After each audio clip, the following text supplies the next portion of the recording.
Hello' everyone মৰমৰ ছাত্ৰ ছাত্ৰীসকল কি খবৰ তোমালোকৰ আশা কৰিছোঁ তোমালোকৰ সকলোৰে খবৰ ভাল যিহেতু তোমালোকৰ এইচএছ ফাইনেল পৰীক্ষালৈ মাত্ৰ 15টা দিন আছে গতিকে এই 15টা দিনত তোমালোকে ভালদৰে প্ৰিপাৰেশ্যন কৰি থকা আজি মই তোমালোকৰ বাবে এটা মষ্ট ইম্পৰ্টেণ্ট ভিডিঅ' লৈ আহিছোঁ তোমালোকে পৰীক্ষা হলত নোৱাৰা প্ৰশ্ন উত্তৰ কেনেকৈ কৰিবা বা পৰীক্ষা কেনেকৈ দিব লাগে সেই টপিকটোৰ ওপৰত আজি মই এটা ভিডিঅ' প্ৰস্তুত কৰিছোঁ গতিকে ভিডিঅ'টো স্কিপ নকৰাকৈ আৰম্ভণিৰ পৰা শেষলৈকে চাই যাবা গতিকে আজি মই তোমালোকক কেইটামান টিপছ দিম যে পৰীক্ষাত নজনা প্ৰশ্ন উত্তৰ তোমালোকে কেনেকৈ কৰি আহিব পাৰিবা গতিকে ভিডিঅ'টো ভালদৰে চাই যাবা যেতিয়া তুমি পৰীক্ষা হলত নিজৰ বেঞ্চত বহিবা তেতিয়া তোমাক টিচাৰজনে এখন বহি দিব বহিখনত তুমি নিজৰ নাম নিলিখিবা বহুতো ছাত্ৰ ছাত্ৰীয়ে এইটো ভুল কৰে যে নিজৰ নামটো লিখি থৈ আহে যাৰ ফলত সেই ছাত্ৰজনৰ বা ছাত্ৰীগৰাকীৰ ৰিজাল্ট নাহে গতিকে তুমি পৰীক্ষা হলত নিজৰ নাম কেতিয়াও নিলিখিবা তুমি পৰীক্ষা হলত সেই বহিখনত লিখিব লাগিব ৰেজিষ্ট্ৰেশ্যন নাম্বাৰ আৰু ৰোল নাম্বাৰ বাকি একো লিখিব নালাগে আৰু যি লিখিব লাগে তোমাক টিচাৰজনে ক'ব গতিকে তুমি তোমাৰ নিজৰ নামটো লিখি থৈ নাহিবা এইটো কথা মনত ৰাখিবা আৰু যেতিয়া তোমাক বহিখন দিব তেতিয়া তুমি সেইখিনি কাম কৰিবা তাৰ পিছত যেতিয়া তোমাক প্ৰশ্ন কাকতখন দিব প্ৰশ্ন কাকতখন তুমি ভালদৰে পঢ়ি চাবা ভালদৰে প্ৰথমৰ পৰা শেষলৈকে পঢ়ি চাবা আৰু যিকেইটা প্ৰশ্নত তুমি ভালদৰে জানা যে এইকেইটা প্ৰশ্নই শুদ্ধ হ'ব বা এইকেইটা উত্তৰে শুদ্ধ হ'ব গতিকে সেইকেইটা তুমি প্ৰথমতে কৰিবা আৰু নজনাকেইটা শেষত কৰিবা নজনাকেইটা প্ৰথমতে নকৰিবা যদিহে তুমি নজনাকেইটা প্ৰথমতে কৰা হয়তো ভুল হ'ব পাৰে আৰু ভুল হ'লে তোমাক নম্বৰ নিদিব গতিকে বহিখন দেখিবলৈ বেয়া দেখিব আৰু টিচাৰজনে তোমাক নম্বৰ নিদিব যাৰ ফলত তোমাৰ গোটেই পৰীক্ষাটো বেয়া হৈ যাব গতিকে তুমি মনত ৰাখিবা তুমি যিকেইটা উত্তৰ ভালদৰে জানা যে এইকেইটা প্ৰশ্নই উত্তৰটো শুদ্ধ হ'ব সেইকেইটা প্ৰশ্নহে তুমি প্ৰথম পেজত লিখিবা আৰু তোমালোকে মনত ৰাখিবা তোমালোকৰ 4 পেজ বা 5 পেজ যি লিখিবা উত্তৰ সেই গোটেইকেইটা যাতে শুদ্ধ হয় তেনেকুৱাকৈ 1 নম্বৰীয়া আৰু 2 নম্বৰীয়া প্ৰশ্ন প্ৰায় 3 পেজ 4 পেজ মানত তোমালোকে লিখিবা এইটো কথা মনত ৰাখিবা তাৰ পিছত 2 নম্বৰ টিপছটো হৈছে আমি সদায় পৰীক্ষাত কেনেকৈ লিখিব লাগে জানানে এনেকৈ লিখিব লাগে 1 নং প্ৰশ্ন উত্তৰ এনেকৈ দি পেলাই এডাল চিন দিবা অৰ্থাৎ আঁচ এডাল টানি দিবা তলত তাৰ পিছত লিখিবা ক উত্তৰ যদি ক থাকে ক উত্তৰ তাৰ পিছত খ উত্তৰ নহলে 1 উত্তৰ বা 2 উত্তৰ এনেকৈ লিখিবা আকৌ এবাৰ কৈছো তুমি সদায় পৰীক্ষাত এনেকৈ লিখিবা যে 1 নং প্ৰশ্ন উত্তৰ ক উত্তৰ খ উত্তৰ গ উত্তৰ এনেকৈ লিখিলে তুমি এটা ভাল নম্বৰ পাবলৈ সক্ষম হ'বা গতিকে এইটো টিপছ তুমি ফলো কৰিবা যদিহে তুমি ইংলিছত লিখা এনেকৈ লিখিবা যে আনসাৰ টু দা কুৱেশ্যন নং 1 এ আনসাৰ বি আনসাৰ এনেকৈ লিখিলে তুমি ভাল নম্বৰ পাবা এইটো কথা মনত ৰাখিবা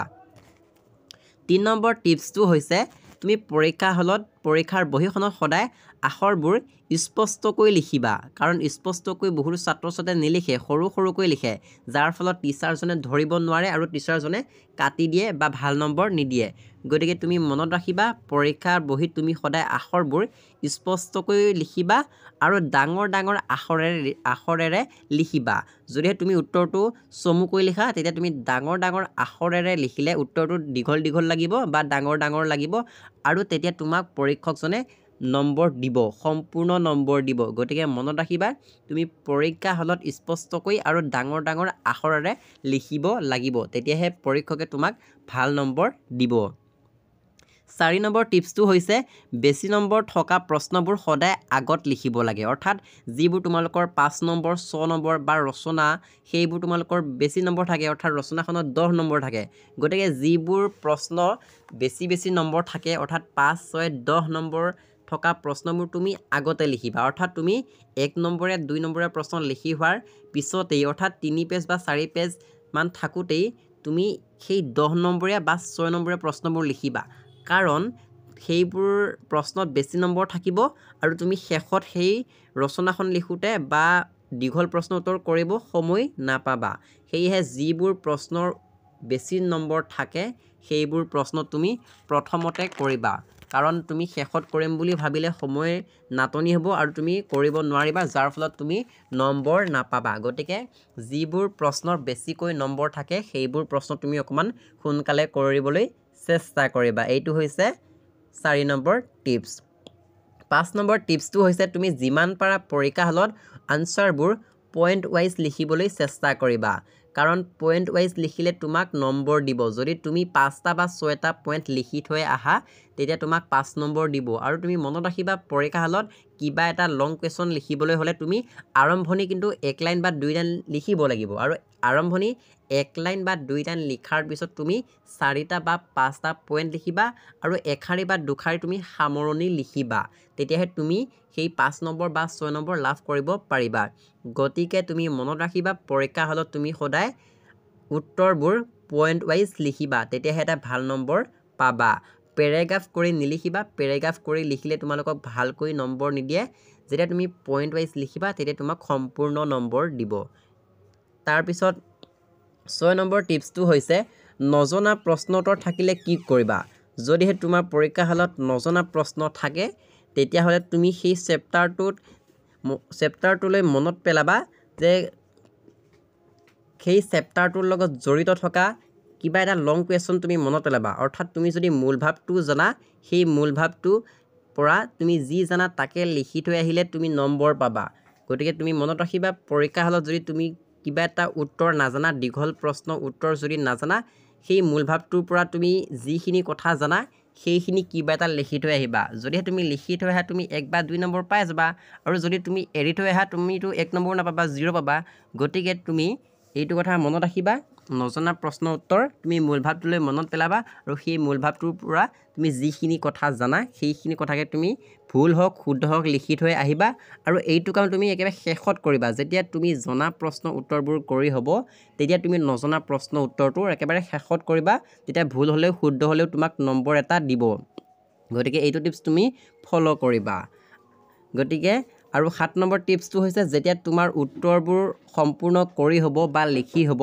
তেতিয়া তুমি এডাল সৰুকৈ এডাল আঁচ দি আহিবা, এনেকৈ সমান চিনৰ দৰে এডাল আঁচ দি আহিবা, তেতিয়া তোমাৰ বহীখন দেখিবলৈ শুৱনি হ'ব। গতিকে পৰীক্ষাৰ দিয়া টিপছকেইটা এইকেইটাই আছিলে। যদি এইকেইটা টিপছ তুমি পৰীক্ষা হলত ফ'ল' কৰা তেন্তে তোমাৰ পৰীক্ষা নিশ্চয় ভাল হ'ব। গতিকে এইটোৱে টিপছ আছিলে, টিপছটো তোমাৰ বন্ধু বান্ধৱীলৈ শ্বেয়াৰ কৰি দিয়া।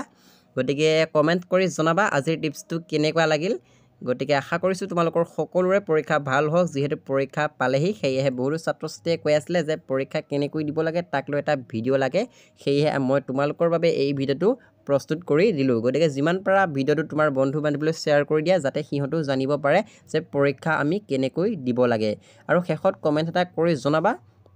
আৰু চেনেলটো যদি ছাবস্ক্ৰাইব কৰা নাই চেনেলটো ছাবস্ক্ৰাইব কৰি লাইক কৰি দিবা। গতিকে আজিৰ ভিডিঅ' ইমানেই, ধন্যবাদ।